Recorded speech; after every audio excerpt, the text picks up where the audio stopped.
A gente tem uma pecinha interessante, um 40 réis de José I, né, datada de 1757.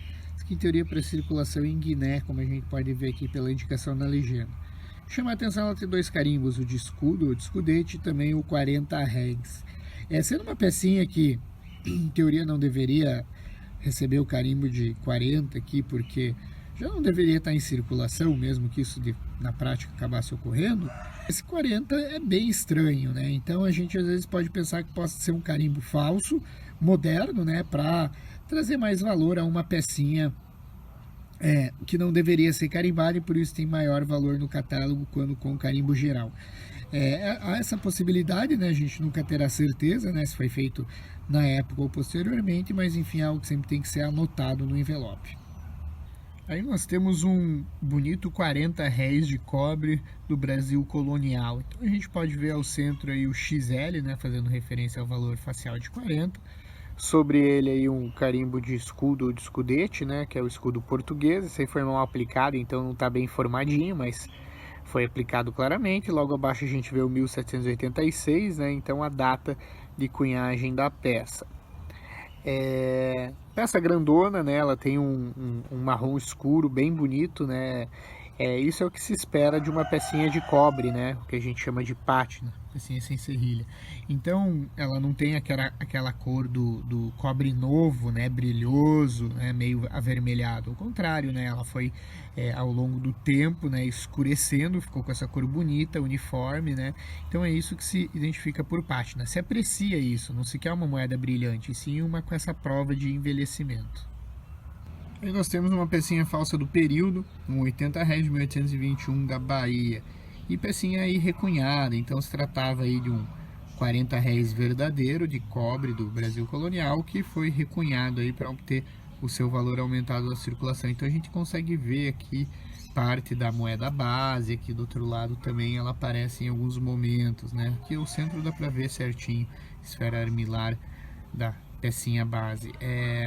Pecinha invernizada, né? Então já fez parte de antigas coleções, né? A gente vê aí que ela tem aí um verniz passado por cima e provavelmente ainda foi limpa antes de ser invernizada, por isso que ela tem essa cor de cobre bem clarinho, né? Ela não escureceu, pegando aquela pátina mais chocolate.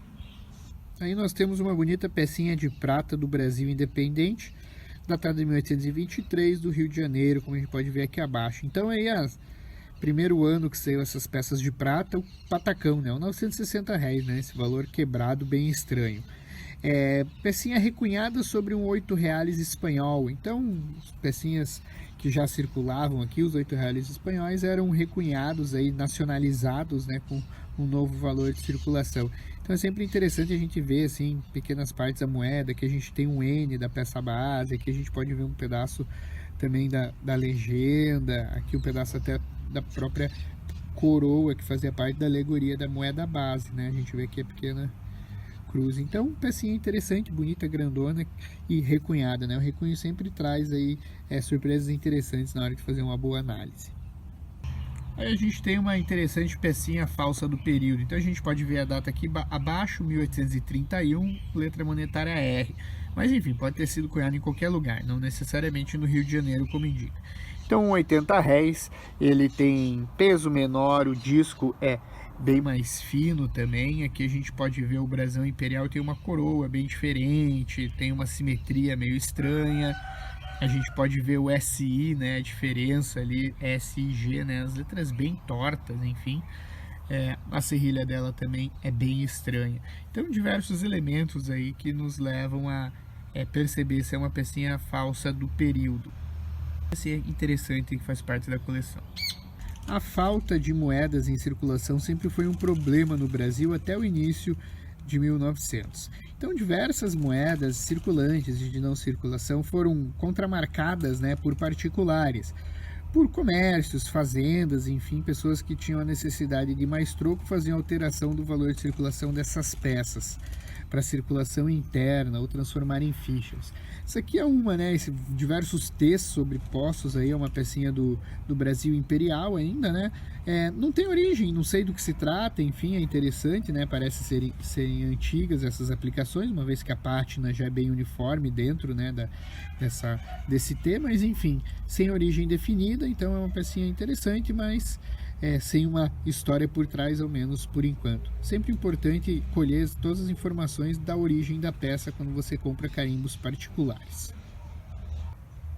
As fichas sempre nos possibilitam conhecer diferentes tipos de materiais na utilização, né? É sempre bem variado.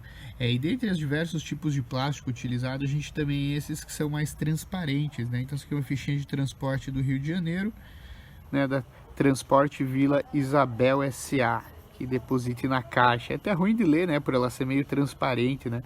Mas como já havia mencionado aí algumas vezes aqui, as fichas possibilitam isso, né? Uma enorme variedade de materiais, tipos, formatos, então fica uma coleção bem bonita aos olhos, para quem gosta de um prato cheio.